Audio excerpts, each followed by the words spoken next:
Shalom Uvracha. Nossa aula de hoje é sobre livros judaicos, sobre o clássico de todos os livros da Kabbalah, que é o livro do Zohar, escrito pelo Rabbi Shimon bar Yochai há 2000 anos atrás. E o Zohar, ele não é o primeiro livro de Kabbalah, não é o primeiro livro dessa categoria da Torá oral. Diz o Zohar que o Sefer Yetzirah foi escrito por Avraham Avinu, pelo nosso patriarca. Ou seja, na época de Avraham Avinu, na época do nosso patriarca Abraão, tinha os filhos do Noach, o Shem, que era o filho principal do Noach, do Noé.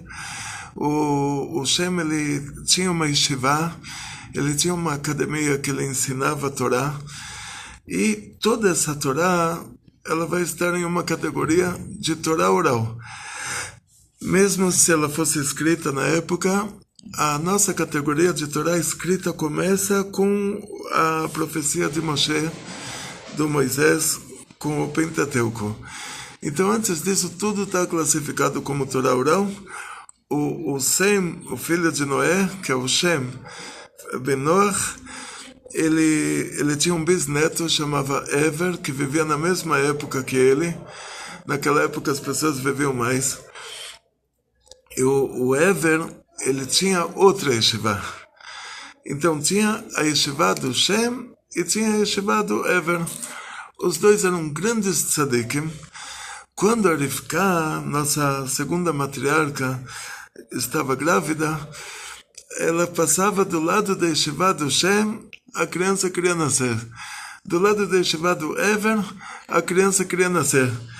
E ela passava do lado da Avodah Zarah, da idolatria, a criança queria nascer também. Ela ficou louca, ela falou, Deus me livre, que esse vai ser político, esse vai trabalhar em política, Deus me livre. Ela ficou com medo que o filho dela fosse político. Aí o que ela fez? Ela não podia perguntar para o marido era um grande tzadik, o Yitzhak, porque ela já tinha pressionado tanto ele para rezar para ela ter os filhos. Ela falou, se eu não vou ter os filhos, Deus me livre. Então, agora ir lá reclamar, falar, olha, eu estou arrependida de ter engravidado, aí já não tinha como. Ir falar com Abraão, com o nosso primeiro patriarca, ele iria sofrer. Ele já não estava em uma idade que ela ficou com medo. Então ela foi falar com o Shem, e o Shem falou para ela, você tem 2 filhos, um vai ser um tzadik, outro vai ser um rachá. Ela sabia que ela tinha 2 filhos, uma mulher sabe quando ela tem gêmeos, mas todo o hidush era que ele sabia que cada um iria ter uma característica diferente. Ele era um tzadik com Ruach HaKodesh. Ela foi depois para a yeshiva do Ever, e também o Ever falou para ela, você tem 2 filhos, cada um vai ser uma coisa diferente. Um vai rezar para Hashem, o outro vai rezar para a estátua. E depois ela teve 2 filhos, só que ela nunca soube qual era qual até eles crescerem. E aí, sendo que ela vinha de Haran, ela nasceu entre pessoas ruins. Ela cresceu entre pessoas ruins. Ela sabia o que era uma pessoa ruim. Na hora que ela via que o Esav, ele colocava a melhor roupa dele para vir trazer um copo de água para o pai, ela falou, esse aí, tá vendo? Eles me falaram que um vai ser tzadik, o outro não. Então, esse que está mais aí, está se escondendo melhor, né? Ela reconhecia. O Yaakov, ele era mais simples, ele era mais verdadeiro. O Esav, ele se fazia, então ela já sabia quem ia ser quem. Mas o que é importante para a gente, depois a profecia, o que eles viram aconteceu. Realmente ela teve um filho que se tornou o nosso terceiro patriarca, e o outro que foi um idólatra. Então o que a gente vê daqui, que existia uma Torá oral antes de existir uma Torá escrita, que a Torá oral ela antecede a Torá escrita. Avraham Avinu, ele ensinava as pessoas essa Torá oral, e o que ele ensinava, que livro ele escreveu? Um livro de Kabbalah, o Sefer Yetzirah. O Ever, que era o bisneto do Shem, ele tinha uma yeshiva para Bnei Noach, onde se estudava só Kabbalah. E aí que eu quero chegar. Ou seja, qual é a importância de se ensinar os Bnei Noach? E ele era o bisneto de Shem, Shem era o filho de Noach. Eles eram os Bnei Noach de verdade. Os brasileiros, pode ser que muitos são descendentes daqueles judeus que se perderam por aí. E o que traz eles para querer saber sobre Bnei Noach, na verdade, é uma alma judia que está procurando o judaísmo. Mas aqueles eram os Bnei Noach de verdade. Lá não tinha mistura nenhuma. Não tinha cristão novo, não tinha cristão velho, não tinha nada. Era só, eles eram os Bnei Noach de verdade. Então a gente pega eles como exemplo e eles estudavam Kabbalah. Na yeshiva do Ever se estudava Kabbalah. Na yeshiva do Shem se estudava Halachá. Eles faziam julgamentos de acordo com as leis do Bnei Noach. Lá na yeshiva do Shem se estudava leis, na yeshiva do Ever se estudava Kabbalah. E o nosso patriarca, a inclinação dele foi para Kabbalah. Ele escreveu um livro de Kabbalah que chegou até os nossos tempos. O que ele escreveu sobre Halachá, dizem nossos sábios que ele escreveu 400 tratados sobre idolatria. Isso não chegou até nós. Mas o livro de Kabbalah que ele escreveu chegou até nós. E qual a importância para os Bnei Noach estudarem Kabbalah? A importância é que um dos 7 mandamentos de Bnei Noach é de não fazer idolatria. E de vez em quando a pessoa, se você pergunta para ele o que é Deus, já me aconteceu isso, eu fiz uma prova para meninos de Yeshiva, no terraço da Yeshiva em Kfar Chabad, 1980, 81. Rapaz, não sou tão velho assim. Estou com 62, não com 72, então 1981. Fiz uma yeshiva para criança, fiz uma prova para crianças de yeshiva. Eu pergunto para cada criança, na hora que você fala Shema Israel, você pensa em Deus. O que é Deus? O que você imagina nessa hora? Eu esperava que a criança me falasse, olha, eu não imagino nada, porque eu não tenho a capacidade de imaginar o que é Deus.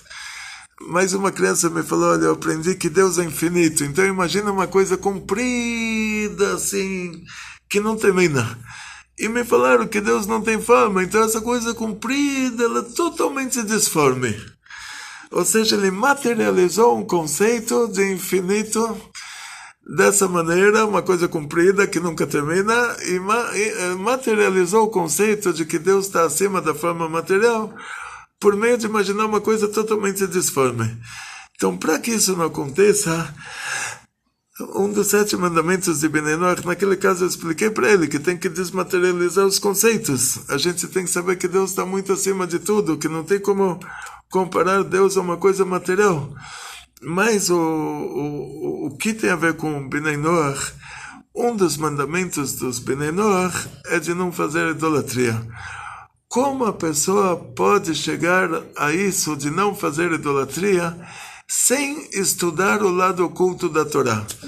Se ele não estuda o lado oculto da Torá, se ele não estuda Zohar, ele materializa os conceitos. Então, a gente tem que estudar o lado oculto da Torá para desmaterializar os conceitos. Então, não só que é permitido para os Bnei Noach estudarem Kabbalah, mas é uma mitzvah. É um dos 7 mandamentos dos Bnei Noach de não fazer idolatria. E a pessoa que estuda o lado oculto da Torá, isso traz para ele amor a Deus, temor a Deus. Ele começa a ter uma ideia do que é Deus. Então, o problema com o Zohar é que o Rabbi Shimon Bar Yochai, ele viveu na época em que os romanos estavam pegando a nossa Torá escrita e fazendo dela a idolatria deles. Então o Rabbi Shimon Bar Yochai, ele ensinou o Zohar para um petit comitê, para um pequeno grupo.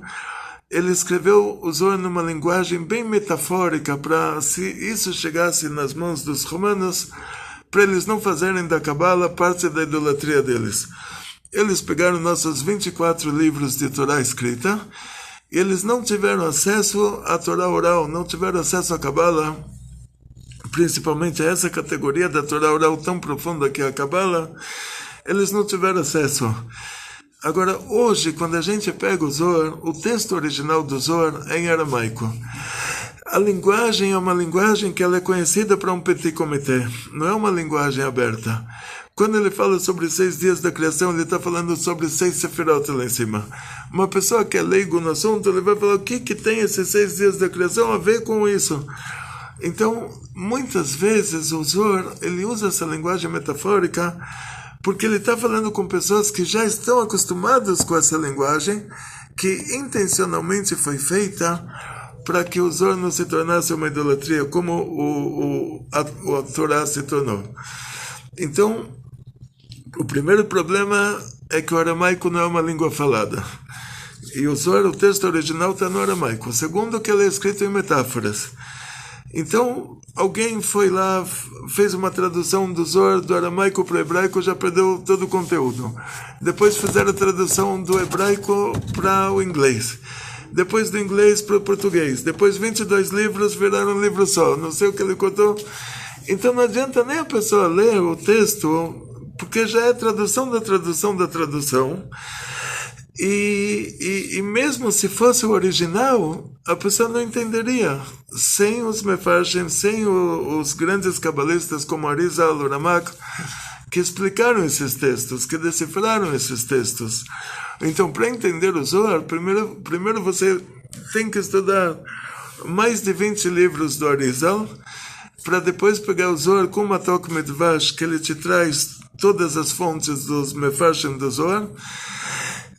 E não é uma coisa que um Ben-Noach, um brasileiro que fala português, vai conseguir fazer. Então, eu aconselharia assim, não ler as traduções do Zohar para outras línguas, porque eles traduzem literalmente, e o que eles explicam, eles dão explicações deles, não é a explicação do Arizal, do Ramak. E a nossa aula, nosso canal do YouTube, geralmente a nossa aula ela é baseada no Zohar.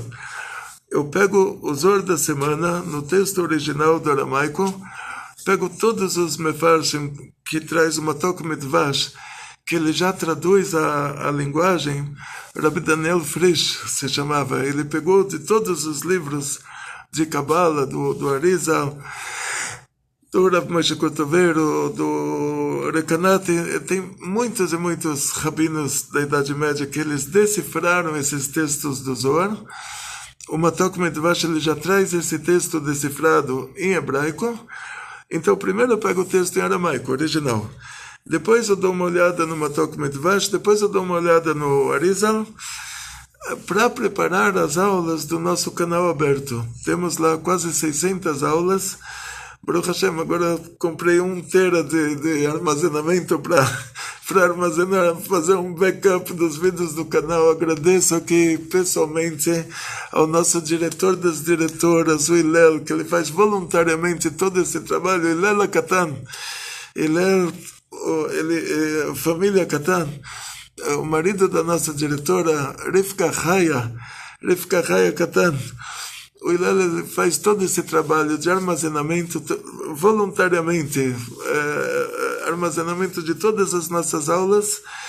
Então eu queria que vocês, no lugar de comprar essas traduções, ouvissem as aulas já prontas no nosso canal, e aí é considerado que vocês estão estudando Zohar, porque as explicações que a gente traz nas aulas do nosso canal aberto, e principalmente nas aulas do nosso canal fechado, no nosso curso de 10 Sefirot e no nosso curso de Tehillim, de acordo com a Kabbalah, aquelas aulas são preparadas diretamente do Zohar.